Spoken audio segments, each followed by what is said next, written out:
Hello everyone and welcome to this video.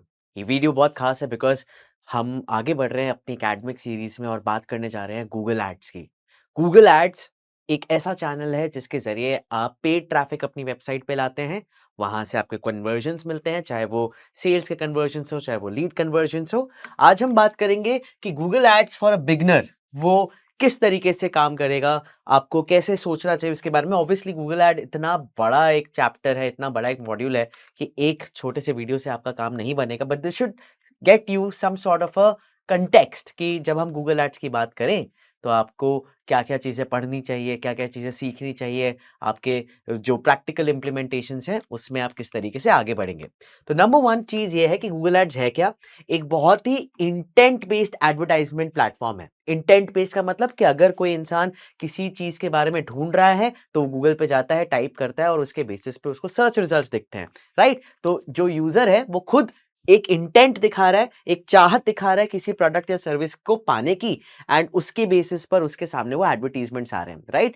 अब जो traditional ads होते हैं वो आपको इंटरप्ट करते हैं, यानी आप कुछ कंटेंट देख रहे हो एकदम से ऐड आता है। गूगल सर्च एड्स स्पेसिफिकली वैसे नहीं है। सर्च एड्स आपको तभी दिखेंगे जब आप कुछ ढूँढ रहे हैं किसी प्रोडक्ट या किसी सर्विस के बारे में, राइट? सो मेन चीज़ 2 है, आपको यूज़र इंटेंट मिलता है गूगल एड्स में। कस्टमर को ऑलरेडी एक सॉल्यूशन चाहिए अपनी प्रॉब्लम की और तभी वो आपके ऐड तक पहुँचा है। और दूसरी चीज़ आपको मिलती है बहुत ही प्रिसिजन टारगेटिंग।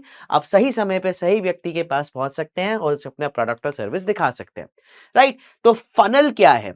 गूगल एड्स का एक फनल क्या है? किस तरीके से लोग आपके पेड कस्टमर्स बनते हैं? तो सबसे पहले क्या होता है कि लोग सर्च करते हैं। गूगल के सर्च बार में जाके किसी कीवर्ड को डालेंगे, अपनी सर्च क्वेरी को डालेंगे और उसके बाद उनको एक ऐड नजर आएगा। 4 एड्स ऊपर दिखते हैं सर्च के, 3 एड्स नीचे दिखते हैं। टोटल एक सर्च इंजन रिजल्ट पेज पे 7 एड्स दिखते हैं, राइट? तो आपका जो ऐड अगर उनके सर्च से मैच करता है, उनके इंटेंट से मैच करता है, तो आपका ऐड उन्हें नजर आ सकता है। अब अगर वो आपके ऐड पर क्लिक करते हैं तो वो पहुंचेंगे लैंडिंग पेज पर। लैंडिंग पेज आपकी वेबसाइट का एक ऐसा पेज है जहां आपके प्रोडक्ट और सर्विस के बारे में अच्छे से एक्सप्लेन किया गया है, क्लियर इन्फॉर्मेशन दी गई है, रेलेवेंट इन्फॉर्मेशन दी गई है, एक्सपीरियंस आप दिखा रहे हैं। और अगर उन्हें वहां पे सारी चीजें अच्छी लगती हैं तो कस्टमर जाके एक एक्शन लेता है, फिर चाहे वो आपके प्रोडक्ट को खरीदना हो या फिर आपके सर्विस के लिए अपनी इंक्वायरी देनी हो, राइट? सो ये जो फनल है ये बहुत सीमलेस चलनी चाहिए। अगर आपने सही से कीवर्ड नहीं चूज किए तो आपका ऐड नहीं दिखेगा। अगर ऐड दिख गया और उसमें लोगों को रेलेवेंस नहीं दिखी तो आपके लैंडिंग पेज पर नहीं जाएंगे। लैंडिंग पेज पे पहुंच के अगर उन्हें रेलेवेंट कंटेंट नहीं दिखा, क्लियर इंफॉर्मेशन नहीं दिखी, कॉल टू एक्शंस नहीं दिखे, तो वो कन्वर्ट नहीं होंगे। तो every step is very very important. अब फॉर अ बिगिनर किस तरीके के गूगल एड कैंपेन्स हैं which could be very relevant to begin with? सबसे पहले है सर्च कैंपेन्स। यहां से आपको शुरुआत करनी चाहिए। थोड़ा आपको गूगल एड्स के बारे में अच्छे से एक्सप्लेन भी करता है, आप सीख भी जाते हैं और आप सही तरीके से आगे भी बढ़ जाते हैं। ये टेक्स्ट बेस्ड एड्स हैं जो कि गूगल पे नजर आते हैं जब कोई कुछ सर्च कर रहा है। ये फाउंडेशन है गूगल एड्स की बिकॉज ये कैप्चर करता है हाई इंटेंट कस्टमर्स जो कि एक्टिवली आपके जैसे प्रोडक्ट या सर्विस को खरीदना चाहते हैं या देखना चाहते हैं। उसके बाद दूसरा तरीके का कैंपेन है डिस्प्ले कैंपेन्स। ये जैसे अगर आप किसी वेबसाइट पे जाते हैं, आपको डिस्प्ले बैनर्स दिखते हैं, विजुअल्स दिखते हैं, इमेजेस दिखती हैं, आप ऐप पे खेल रहे हैं तो एक बैनर ऐड आ जाता है, ये सब डिस्प्ले कैंपेन्स हैं। ये गूगल के डिस्प्ले पार्टनर वेबसाइट्स पे नजर आती हैं। ये कब यूज करना है? जब आपको ब्रांड अवेयरनेस चाहिए या अगर आपको रीमार्केटिंग करना है अपने वेबसाइट विजिटर्स को, राइट? यहां पर आप एक्वायर कर रहे हैं सर्च कैंपेन से, डिस्प्ले कैंपेन से आप ब्रांड अवेयरनेस बना रहे हैं या रीमार्केटिंग कर रहे हैं। और जो तीसरा तरीके का आजकल बहुत ही हाईली यूज करे जाने वाला गूगल एड कैंपेन है वो है परफॉर्मेंस मैक्स। ये एडवांस स्ट्रैटेजी में यूज आता है। तो ये एआई पावर्ड कैंपेन है जो सर्च में भी नजर आएगा, डिस्प्ले में भी नजर आएगा, यूट्यूब पे भी नजर आएगा। और यहां पर आपको सब्सटैंशियल बजट चाहिए, सब्सटैंशियल डेटा चाहिए अगर आपको परफॉर्मेंस मैक्स यूज करना है। सो एज अ बिगनर आपको सर्च कैंपेन से स्टार्ट करना चाहिए and then you should move towards learning display campaigns and implementing them as well, right? अब अगर हम सर्च कैंपेन्स की बात करें तो हमें ये चीज बहुत अच्छे से पता होनी चाहिए कि match type, keyword match types क्या होते हैं। कीवर्ड्स जो है वो आपके गूगल एड्स की फाउंडेशन है, राइट? बट सारे कीवर्ड मैच टाइप्स एक तरीके से काम नहीं करते और ये बहुत जरूरी है कि आप ये समझें कि क्या चीज कोई टाइप कर रहा है तब जाके आपका एड नजर आएगा। तो रिमेंबर दिस, इसको भी समझने के लिए सबसे इंपॉर्टेंट चीज ये है कि intent matters more than the volume. जब भी आप कीवर्ड रिसर्च कर रहे हैं तो वहां पे कितना मंथली सर्च वॉल्यूम है उससे ज्यादा मैटर करेगा कि इंटेंट क्या है। अगर आपके एड 100 लोगों को भी दिख रहे हैं who are ready to buy, that is much more better than showing it to 1000 people जो कि नॉर्मली ब्राउज कर रहे हैं, राइट। और जनरली बहुत सारे बिगिनर्स ये एक मिस्टेक हमेशा करते हैं, वो उन कीवर्ड्स को सिलेक्ट कर लेते हैं ओनली कि उनको हाई सर्च वॉल्यूम्स दिख रहा है, ब्रॉड कीवर्ड्स को सिलेक्ट कर लेते हैं और फटाफट उनका बजट डिसअपियर हो जाता है, उनको कन्वर्जन नहीं मिलता और फिर वो सर पकड़ के सोचते हैं कि भैया क्या गलत हो गया। तो जब आप कीवर्ड्स को ढूंढ रहे हैं या इंप्लीमेंट कर रहे हैं अपने गूगल एड्स में, तो ये 3 तरीके के कीवर्ड्स होते हैं: exact match, phrase match, broad match. Exact match सबसे प्रिसाइज टारगेटिंग होती है। एड्स केवल उन्हीं लोगों को दिखेंगे जो कि वो एग्जैक्ट कीवर्ड टाइप कर रहे हैं या उससे बहुत ही मिलते जुलते कीवर्ड्स या वेरिएशंस का यूज कर रहे हैं। फॉर एग्जाम्पल, अगर आपने डाला है इस तरीके से स्क्वायर ब्रैकेट के अंदर आपने कीवर्ड डाला है प्लम्बर मुंबई, तो आपके ऐड केवल तब नजर आएंगे जब कोई सर्च कर रहा है प्लम्बर इन मुंबई या फिर मुंबई प्लम्बर। लेकिन अगर कोई टाइप कर रहा है चीप प्लम्बर तो आपका ऐड नजर नहीं आएगा। इसीलिए इसमें आपको हाईएस्ट क्वालिटी और रेलेवेंस मिलती है, लेकिन वॉल्यूम मतलब number of people who are coming to your ads will be less, conversion rate बेहतर होगा। एंड अगर आपको इनिशियली अपने कीवर्ड्स टेस्ट करने हैं, मार्केट टेस्ट करना है, तो आप एग्जैक्ट मैच में जा सकते हैं। फिर आता है फ्रेज मैच, ये मॉडरेट टारगेटिंग है। एड उन लोगों को नजर आता है, फ्रेज मैच ऐसे डिनोट होता है कि आपने ये एपोस्ट्रोफी कॉमर्स लगाया और इसके बीच में अपना कीवर्ड डाला। फॉर एग्जाम्पल, अगर आपने फ्रेज मैच में डाला है रनिंग शूज, तो आपके जो एड है वो बेस्ट रनिंग शूज पर भी नजर आएंगे, बाय रनिंग शूज ऑनलाइन पर भी नजर आएंगे। तो इसमें आपको रीच भी मिलती है, कंट्रोल भी मिलता है। अगर आपको स्केल करना है अपने सक्सेसफुल कैंपेन्स को तो आप फ्रेज मैच यूज कर सकते हैं और इसमें कीवर्ड इंटेंट भी मैच किया जाता है। ब्रॉड मैच की बात करें तो ये सबसे वाइडेस्ट टारगेटिंग है।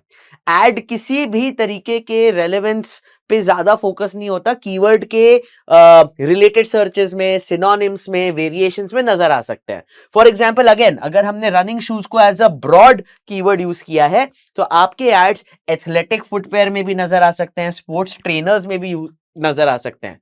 तो ब्रॉड मैच को आपको बहुत कॉशन के साथ यूज करना है, क्योंकि बहुत जल्दी आपका बजट जो है वो वेस्ट हो जाता है और आपको कॉन्स्टेंटली इसको मॉनिटर करना है। तो बेहतर चीज क्या है, एज अ बिगिनर हमें एग्जैक्ट मैच और फ्रेज मैच कीवर्ड्स को यूज करना चाहिए। तीसरी और बहुत इंपॉर्टेंट चीज है कि आप जो एड लिख रहे हैं, जो लोगों को नजर आता है, वो भी बहुत सलीके से लिखा होना चाहिए। एड कॉपी में हेडलाइन होता है, मेटा डिस्क्रिप्शन होता है, यूआरएल स्ट्रक्चर होता है, वो बहुत इंपॉर्टेंट है। तो हेडलाइन आपकी बिल्कुल क्लियर और कंपेलिंग होनी चाहिए, लोगों का अटेंशन ग्रैब करना चाहिए, आपका जो मेन कीवर्ड है वो आपके हेडलाइन में हमेशा दिखना चाहिए, साथ ही साथ एक स्पेसिफिक प्रॉमिस होना चाहिए। For example, best plumbing services की जगह आपको लिखना चाहिए emergency plumber Mumbai 30 minute response. तो यहां पे पेन पॉइंट भी आ रहा है। अब अगर आप केवल बेस्ट प्लम्बिंग सर्विस लिखते हैं तो बहुत जेनेरिक हो जाता है, लेकिन अगर आप लिखते हैं emergency plumber Mumbai 30 minute response तो ये स्पेसिफिक है, जेनेरिक नहीं है। साथ ही साथ आपके जो एड कॉपी है उसमें कीवर्ड रेलेवेंस होना चाहिए। जो कस्टमर लिख रहा है, जिस तरीके की भाषा वो इस्तेमाल कर रहा है, वो आपके एड कॉपी में नजर आना चाहिए। अगर वो सर्च कर रहे हैं अफोर्डेबल लैपटॉप रिपेयर, तो यही एग्जैक्ट वर्ड्स आपके एड में भी होने चाहिए, राइट। आपके हेडलाइन में भी दिखना चाहिए अफोर्डेबल लैपटॉप रिपेयर और आपके मेटा डिस्क्रिप्शन में भी दिखना चाहिए अफोर्डेबल लैपटॉप रिपेयर, राइट। इससे आपकी एड की क्वालिटी स्कोर भी बढ़ती है, इंप्रेशन ज्यादा सही होते हैं और आपको कॉस्ट कम लगती है। साथ ही साथ इन सभी एड कॉपीज में आपका एक स्ट्रॉन्ग कॉल टू एक्शन होना चाहिए। लोगों को एग्जैक्टली बताएं कि मेरे ऐड को देखने के बाद उन्हें क्या करना है। कॉल नाउ करना है, गेट फ्री कोड करना है, बुक टुडे करना है और शॉप फॉर सेल करना है। तो इस तरीके के कॉल टू एक्शन होना जरूरी है। और साथ ही साथ आपको सिग्नल्स, ट्रस्ट सिग्नल्स देने हैं। ट्रस्ट सिग्नल्स क्या होते हैं, जैसे फॉर एग्जांपल आपके एड्स में दिखना चाहिए 4.9 स्टार रेटिंग, राइट, या फिर since 1995 500 plus happy customers, money back guarantee. ऐसे एलिमेंट्स अगर आप अपने ऐड में डालते हैं तो लोगों की जो हिचक है, हेसिटेशन है, वो कम होती है and then there are higher chances for them to convert and connect with you, right. Most importantly last में आपको क्या करना है, आपको पूरे कैंपेन्स को क्या वर्क कर रहा है क्या नहीं वर्क कर रहा है वो ट्रैक करना जरूरी है। अगर आप रॉन्ग डेटा ट्रैक कर रहे हैं तो आपको रॉन्ग रिजल्ट्स मिलेंगे, अगर आप सही डेटा ट्रैक कर रहे हैं तो आपको सही रिजल्ट्स मिलेंगे और आप बेहतर ऑप्टिमाइज कर पाएंगे। यानी कि आपको अपने कन्वर्जन्स डिफाइन करना है कि क्या एक्शन मैटर करता है, केवल क्लिक मैटर करता है या कन्वर्जन, जैसे कि phone call, form submissions, purchase, bookings, ये हर चीज जो वैल्यूएबल इंफॉर्मेशन है ये आपको पता होनी चाहिए कि आपको क्यों और कैसे ट्रैक करनी है। और ट्रैक कैसे होगी, गूगल एड्स आपको एक ट्रैकिंग कोड देता है, ये ट्रैकिंग कोड आपको अपनी वेबसाइट में डालना है ताकि गूगल एड्स को ये पता लग जाए कि जो मेजर आप करना चाहते हैं, जिस इंपॉर्टेंट चीज को आप मेजर करना चाहते हैं वो कहां से मेजर करनी है और कैसे मेजर करनी है। और साथ ही साथ आपको हमेशा एक टेस्टिंग माइंडसेट रखना है, हमेशा अपने कन्वर्जन्स को टेस्ट करते रहिए कि गूगल एड्स डैशबोर्ड में आपको टेस्टिंग भी नजर आ रही है, इस लैंडिंग पेज में बेटर कन्वर्जन्स आ रहे हैं, दूसरे लैंडिंग पेज में बेटर कन्वर्जन्स आ रहे हैं, हेडिंग्स के थोड़े वेरिएशंस में अगर चेंजेस हैं तो किस पे आपको बेहतर सीटीआर मिल रहा है, बेहतर सीपीसी मिल रहा है, वो आपको देखना है। And that means you have to monitor things regularly. ये नहीं कि आपने ऐड चालू किया और उसको छोड़ दिया और आप भूल गए, रिमेंबर दैट। तो कॉमन बिगिनर मिस्टेक्स क्या होती हैं, कई सारे लोग बिना नेगेटिव कीवर्ड्स के भी अपने ऐड चला लेते हैं। अब नेगेटिव कीवर्ड्स क्या है, आपने ब्रॉड मैच कीवर्ड्स यूज किए हैं या फ्रेज मैच किए हैं, एग्जैक्ट मैच किए, आप नेगेटिव कीवर्ड्स डालते हैं, ऐसे डिनोट किया जाता है माइनस साइन के साथ आपने अपना कीवर्ड डाला, इसका मतलब क्या है कि इस कीवर्ड पे मेरे ऐड नहीं दिखने चाहिए, राइट। फॉर एग्जाम्पल हम लोग कई बार ये नेगेटिव कीवर्ड्स में डाल देते हैं, चीप, फ्री, रिपेयर, क्यों, ताकि मैं अगर चाहता हूं कि I am selling the best highest quality laptop, तो मैं नहीं चाहता कि अगर कोई चीप वो टाइप कर रहा है लैपटॉप चीप प्राइसेस, तो वो मेरे ऐड को देखे, क्योंकि वेस्टेड बजट हो जाएगा। तो आपको नेगेटिव कीवर्ड्स यूज करना चाहिए। कभी भी अपने गूगल एड से ट्रैफिक को होम पेज पे मत भेजिए, होम पेज जेनेरिक होता है, आपको भेजना है एक स्पेसिफिक लैंडिंग पेज क्रिएट करनी है, उस लैंडिंग पेज में आपकी एड में जो आप प्रॉमिस कर रहे हैं वो दिखना चाहिए। फॉर एग्जाम्पल अगर आपका एड दिख रहा है और लिख रहा है women's running shoes, they should directly, अगर लोग क्लिक कर रहे हैं तो डायरेक्टली वो उस कैटेगरी और उस पेज पे पहुंचने चाहिए जहां पे ये विमेन्स रनिंग शूज दिख रहे हैं, ना कि आपके होम पेज पे। रेलेवेंस बहुत ज्यादा इंपॉर्टेंट है। उसके बाद अगर आप अपने एड्स को सेट करके फॉरगेट कर रहे हैं, ऑनगोइंग ऑप्टिमाइजेशन नहीं कर रहे हैं, परफॉर्मेंस को वीकली चेक नहीं कर रहे हैं, अंडर परफॉर्मिंग कीवर्ड्स को आप बंद नहीं कर रहे हैं, नए नए कॉपीज को या कीवर्ड्स को आप टेस्ट नहीं कर रहे हैं, then you are doing a bad thing, right. And ignoring quality score, quality score हर एक कीवर्ड को दिया जाता है। इसके बारे में अगर आपको और गहराई से जानना है तो digital marketing course with AI में हम गूगल एड्स को बहुत ही ज्यादा डेप्थ में समझते हैं, सिखाते हैं। क्वालिटी स्कोर क्या है, लैंडिंग पेज कैसे सही बनने चाहिए, कीवर्ड्स कैसे रिसर्च करनी चाहिए। So you should always be looking at the quality score, जो कि आपको बताता है कि आपका कीवर्ड सही चल रहा है कि नहीं। जितना अच्छा क्वालिटी स्कोर होगा उतना ही बेहतर आपका रिस्पॉन्स होगा, उतना ही कम पैसा आपको खर्च करना पड़ेगा। तो 3 पिलर्स अगर हम बात करें गूगल एड्स की, तो ये है, इंटेंट मैटर करता है जिसके बेसिस पे आप कीवर्ड्स आइडेंटिफाई करते हैं, गूगल एड का सही स्ट्रक्चर हो, और ट्रैकिंग। तो इंटेंट का मतलब target people who are actively searching for your keyword, for your solution. आप एग्जैक्ट मैच और फ्रेज मैच कीवर्ड्स का इस्तेमाल करें। स्ट्रक्चर की बात करें तो ऑर्गेनाइज कैंपेन्स होने चाहिए, एक एड ग्रुप कैंपेन होता है, उसके अंदर एड ग्रुप होता है, उस एड ग्रुप में आपके पास सिमिलर थीम्ड कीवर्ड्स आपको यूज करना चाहिए, और हर कीवर्ड से रेलेवेंट लैंडिंग पेज अटैच हो। और साथ ही साथ ट्रैकिंग बहुत इंपॉर्टेंट है। अगर आप प्रॉपर कन्वर्जन ट्रैकिंग डे 1 से यूज करेंगे तो आप डेटा बेस्ड डिसीजंस बनाएंगे, ना कि रैंडम डिसीजंस। तो आपके अगले स्टेप क्या है, अगर आप ऑलरेडी गूगल एड चला रहे हैं तो कन्वर्जन ट्रैकिंग सेटअप करिए। शुरुआत में सर्च कैंपेन से स्टार्ट करिए, हर एक सर्च कैंपेन में 2 से 3 एड ग्रुप रखिए, और हर एड ग्रुप के अंदर 3 से 5 एड वेरिएशंस होने चाहिए, जहां पर आप अलग अलग हेडलाइंस टेस्ट कर सकते हैं, कॉल टू एक्शंस टेस्ट कर सकते हैं। And remember to measure and optimise weekly, right. So ये ब्रीफ है कि गूगल एड्स अगर एज अ बिगिनर आपको स्टार्ट करना है तो कैसे करना है। Again as I said, digital marketing course with AI offline online दोनों में हम गूगल एड्स को बहुत ही ज्यादा डेप्थ में ले जाते हैं, सर्विस बेस्ड इंडस्ट्रीज के लिए, साथ ही साथ D2C ई कॉमर्स बिजनेसेस के लिए भी। तो जरूर अगर आपको और एडिशनल इंफॉर्मेशन चाहिए तो डिस्क्रिप्शन में लिंक है हमारे करियर काउंसलिंग फॉर्म का, उसको फिल करिए, हमारे करियर काउंसलर्स आपसे बात करेंगे, आपको एक्सप्लेन करेंगे कि क्या है गूगल एड्स, कैसे सीख सकते हैं और क्या करियर ऑप्शंस आपके लिए बन सकते हैं। तो मिलते हैं अगले वीडियो में।